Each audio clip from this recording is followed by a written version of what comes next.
ఇది చరిత్రలో అత్యంత ప్రసిద్ధి చెందిన డేవిడ్, జోనాథన్ల అద్భుతమైన స్నేహబంధంపై ఒక సంక్షిప్త వివరణ.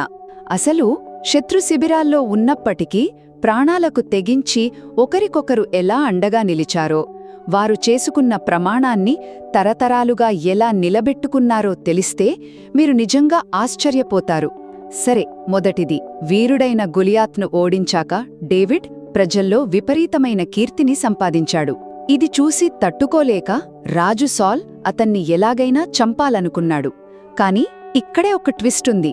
ఆ రాజు సొంత కొడుకైన జోనాథన్ మాత్రం డేవిడ్తో విడదీయరాని ప్రాణస్నేహం పెంచుకున్నాడు. ఇక రెండవది, తన తండ్రి సాల్ వేసిన ప్లాన్ను పసిగట్టిన జోనాథన్ వెంటనే అప్రమత్తమయ్యాడు. ఒక బాలుడిని పరుగెత్తించి బాణాలను దూరంగా వేసి గట్టిగా అరవడం ద్వారా ఒక తెలివైన రహస్య సిగ్నల్ ఇచ్చి డేవిడ్ ప్రాణాలను త్రుటిలో కాపాడాడు. ఖచ్చితంగా ఆ క్షణంలోనే వాళ్ళిద్దరూ భవిష్యత్తులో ఒకరి కుటుంబాన్ని మరొకరు ఎప్పటికీ కాపాడుకోవాలని ఒక బలమైన ప్రామిస్ చేసుకున్నారు. చివరిగా చాలా ఏళ్ల తర్వాత రాజు సాల్ అలాగే జోనాథన్ ఇద్దరూ ఒక యుద్ధంలో చనిపోయారు.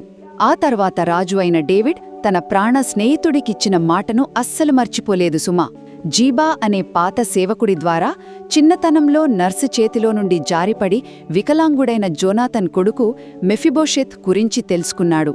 వెంటనే అతన్ని వెతికి మరీ పిలిపించి తన తాత ఆస్తులన్నీ తిరిగి ఇచ్చేసి ఒక రాజకుమారుడిలా అత్యంత గౌరవంగా చూసుకున్నాడు.